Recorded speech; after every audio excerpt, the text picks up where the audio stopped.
A jury finds the man who shot a North Kansas City police officer guilty. Now that same jury will hear argument on whether he should die for the crime. I'm John Holt. I'm Lauren Halifax. Joshua Rocha shot and killed Officer Daniel Vasquez in July of 2022 after the officer had pulled him over. Fox 4's Malik Jackson is in Liberty outside the Clay County Courthouse with more on the guilty verdict.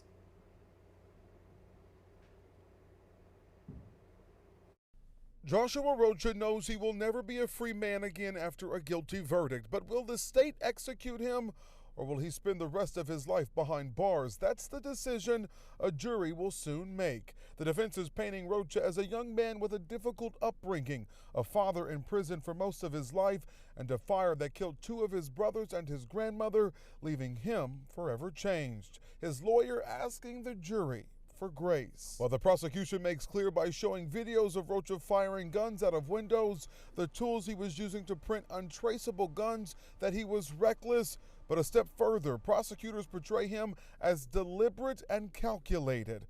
This part of the process, which serves as a mini trial in a sense, could take several days. And it started just 1 hour after jurors spent only 2 hours deliberating whether or not he was guilty of first-degree or second-degree murder. Rocha's lawyer not hiding the fact that his client was responsible, but in the same breath pleading with the jury to understand it wasn't an intentionally deliberate move, something the jury didn't buy.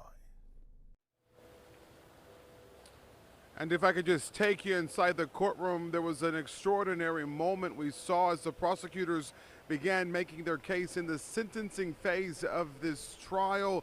They brought out Officer Vasquez's vest from that day, still with everything in place and still bloodstained. You could see his family in the front row, very emotional. It was a very powerful and, again, extraordinary moment that we saw today in court.